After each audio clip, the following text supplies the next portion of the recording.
Hey guys, welcome back to another episode of the Mind Muscle Connection podcast. Today is a solo episode, and I'm going to do things a little bit differently today. I want to do a reintroduction, who I am, what I do, and then I also do want to end with why this eat less, train more approach doesn't work. Again, maybe, and again, that's I feel like the method that most people take. But first, before I dive into all that, if you are somebody who wants to improve your body composition, lose fat, build muscle, then maybe that just hasn't been happening, then my free body recomp checklist is for you. So I go over 10 things that you need for that to happen. And again, I also go over what body recomposition is, which I am going to briefly touch on that today in here, but there is some misconception around how I preach it versus maybe what people think it is. And then I also go over different types of body recomp and why it's important to focus on recomp versus just scale weight. And then obviously the 10 things you need for that to happen. So the link to that is in the show notes and you can find that there. So with that out of the way, so today's going to be a little bit different kind of episode. I want to, I think every so often, for one, just get used to just putting out content on here. And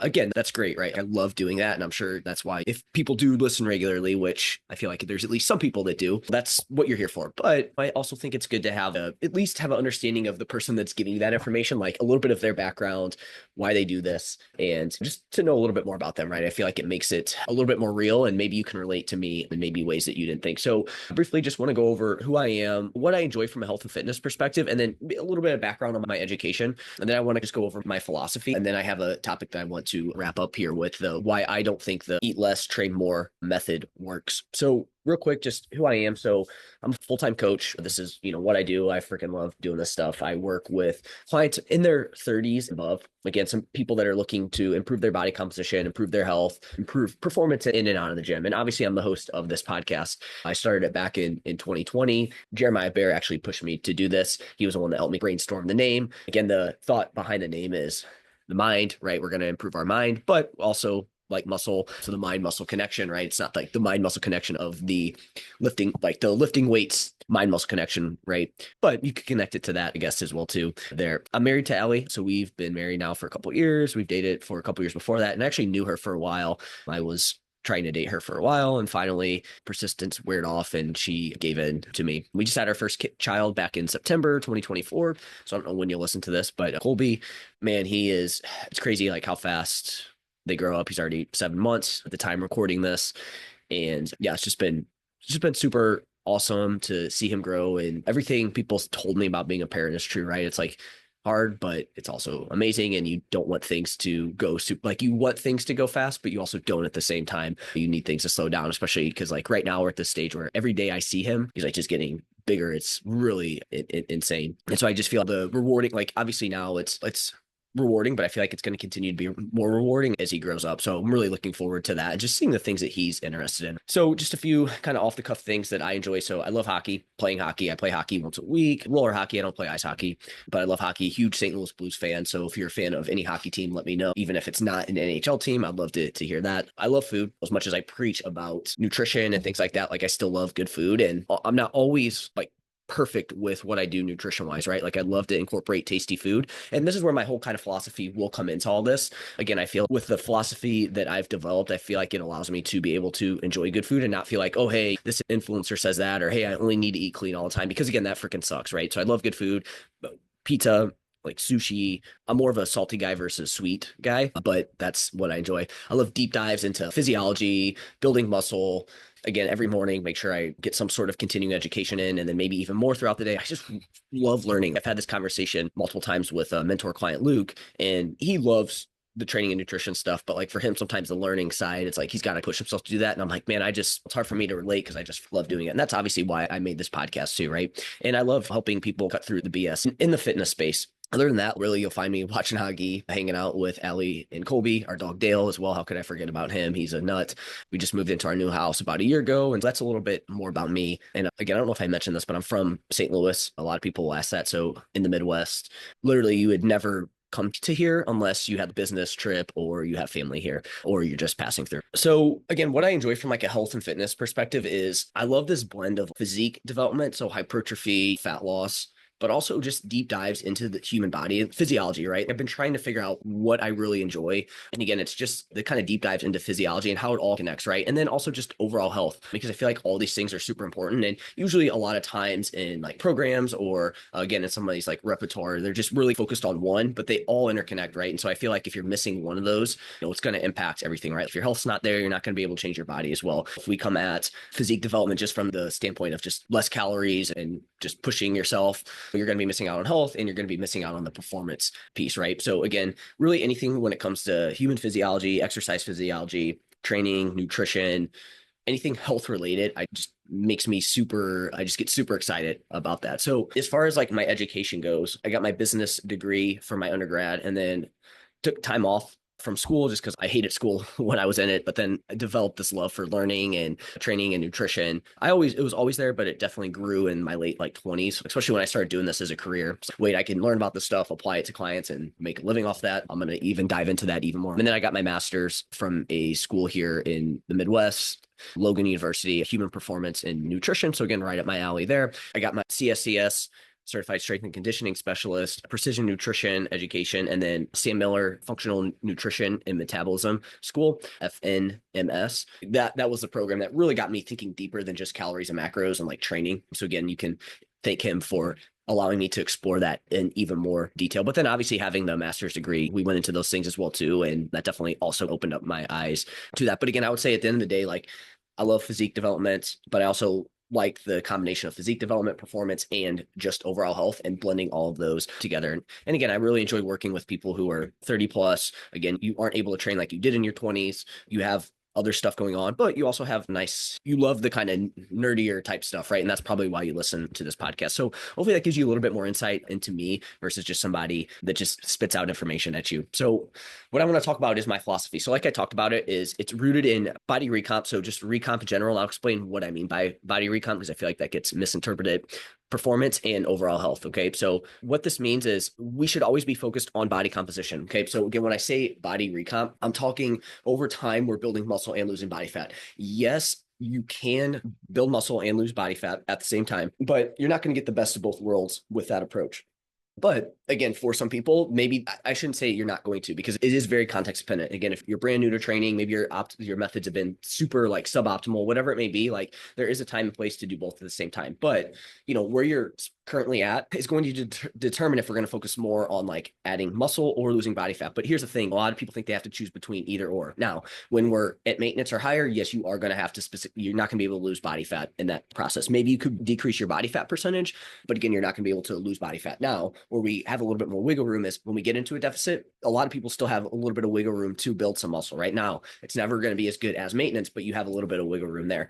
But really, when it comes to body recomp, what I'm trying to say here is no matter what, our main goal with our methods is to focus on your body composition. We need to focus on that. And that's going to really come down to your inputs of what you're doing, right? A lot of people just focus on scale weight of, oh, hey, I need to see my weight trend up. I'm in a surplus. I need to push my weight up. Hey, I'm trying to lose body fat. I just need to push my weight down. And again, yes, those things are probably going to be the things that put your body in the best position to do that. But people overlook the methods that are really going to impact your body composition and overall health. Because again, if you're not focused on body comp, I do feel like things become less quote unquote healthy and performance is definitely going to take a hit, right? So my kind of philosophy with body recomp is we should always be focused on body comp. Yes, there's specific situations where you're going to be able to do both at the same time.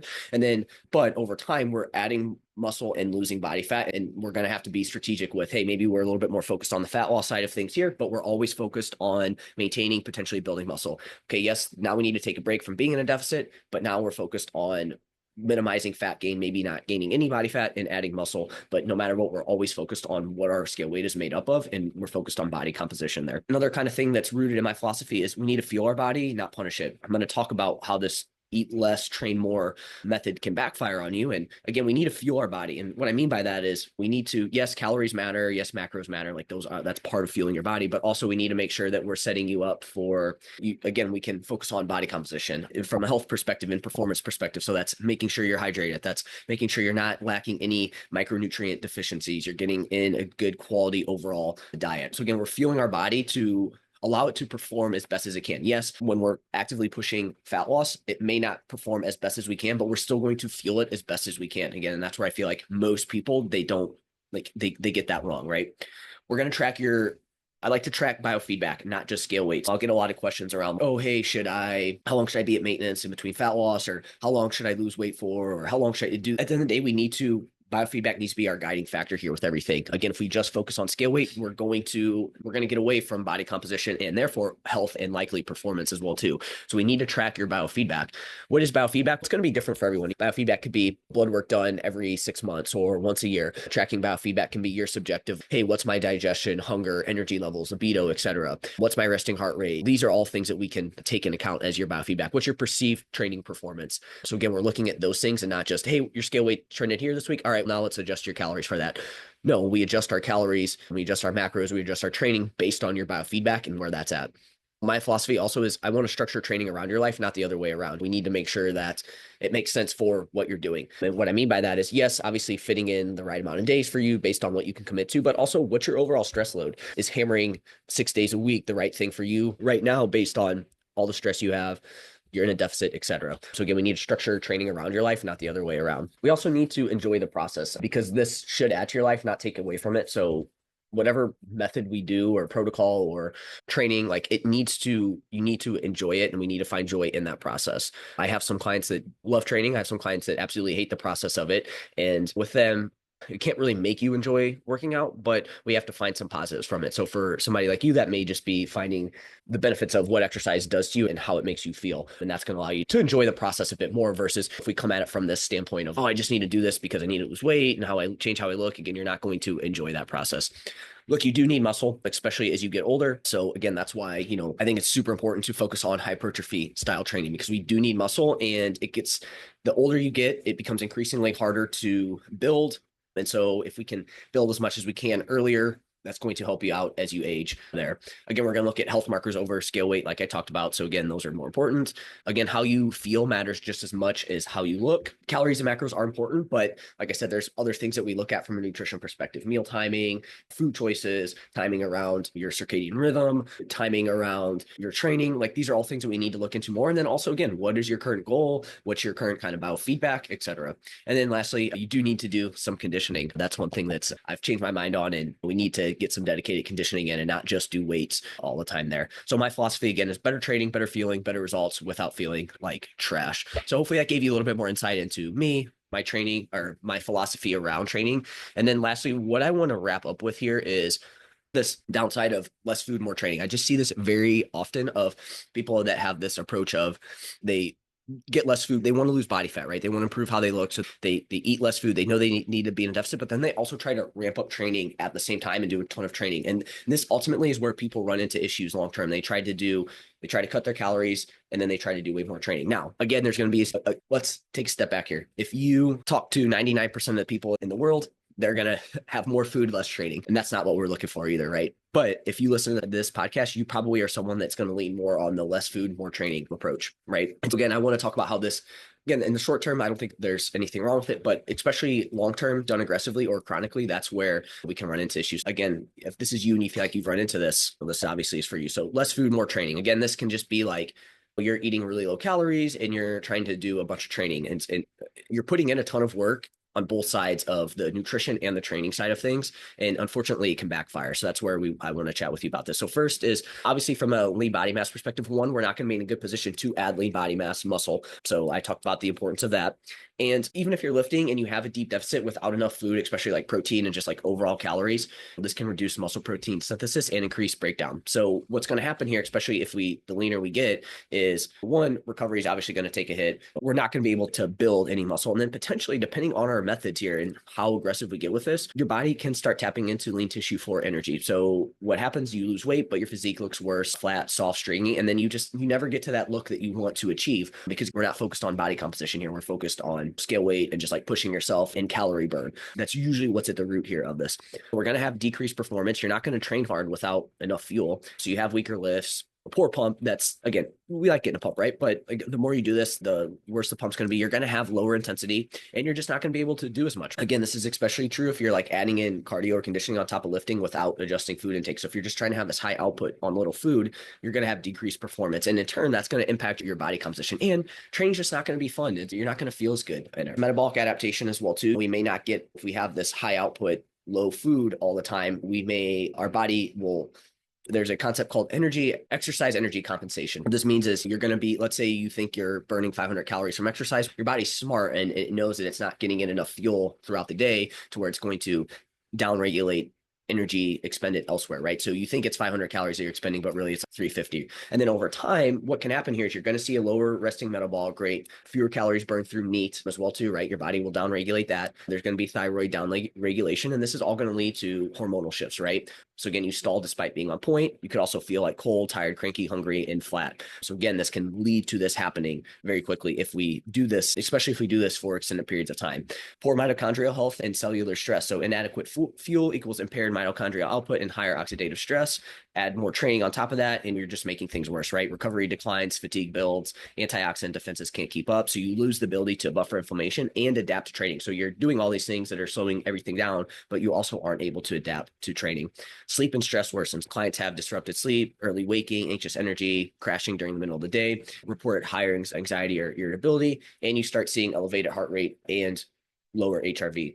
Again, this is usually a sign that food needs to come up or output needs to come down in this process. And it's just harder to adhere long term. The deeper the deficit, the stronger the rebound drive. And again, this is deeper the deficit in terms of low calories and a ton of training on top of it, right? So this leads to you overeating on weekends, being snappy during social events or just in general, constantly thinking about food, and then losing consistency due to exhaustion and willpower. So this is where you see binge restrict cycles or emotional eating start to ramp up. So this is why when it comes to trying to improve your body composition, yes, we need to drop body fat. That's probably going to be a part of the process at some point, but we need to be smart about how we do it. And this approach of just eating less and doing a ton of training, and that's usually what people do when they try to lose body fat, it just backfires on you, right? So again, if we're going to have a low caloric intake because we want to lose weight faster or whatever it may be, we need to decrease our output to match with that, right? You can't have this super high output on top of it. It's just hard to sustain there. And so what you can do in this situation is if you're going to have a high output, you need to have your caloric intake be a little bit higher.